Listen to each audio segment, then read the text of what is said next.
10番甲斐が入りました。 Denso Airibis ginawang service specialist si Gia De Guzman sa kanilang rematch against Okoyama Seagulls. Panalo ang Airibis on their first meeting at napili pa ang player of the game si De Guzman. Starting setter noon si Gia but this time hindi siya nabigyan ng mahaba-habang playing time. Sa tail end na nga ng opening set pinaglaro ang naturang setter when they were leading against Seagulls. Isa nga sa strength ni De Guzman ay ang kanyang mga sharp serves na siyang sumira sa reception ng Okoyama. Maging sa floor defense ay steady at reliable ang ating pambato. May perfect dig pa nga siya against Seagulls. Gayunpaman muling nilabas si De Guzman pero nakuha pa rin nila ang set with a convincing win 25-19.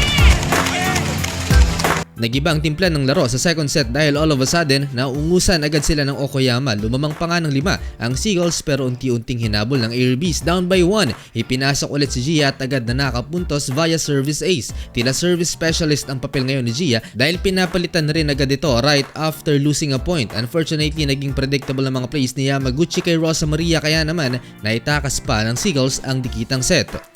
Sa third set, struggle on their attacks ang Airibis. Sa kabilang banda, on point ang floor defense ng Okoyama. Ito na nga ang naging dahilan kung bakit nahihirapang makapatay ng bola ang Denso. Nakuha ng Seagulls ang set, gayon din ang fourth at final set kung saan hirap pa rin ang Denso sa solid defense na ipinakita ng visiting team.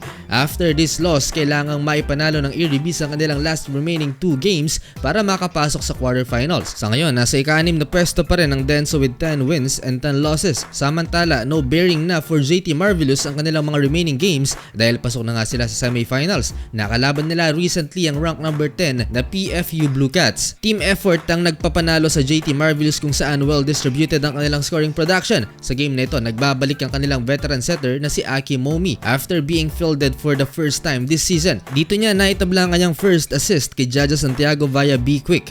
Santiago Kay Jaja rin niya naibigay ang game-winning point to clinch their 19th consecutive win via sweep against Blue Cat, 25-21, 25-20, and 25-19. Kumamada ng 6 na puntos si Santiago mula sa 6 attacks.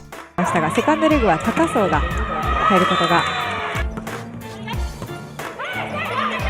田中が拾ってシークイックサンティアゴ、チャンスボールは JT サンティアゴ、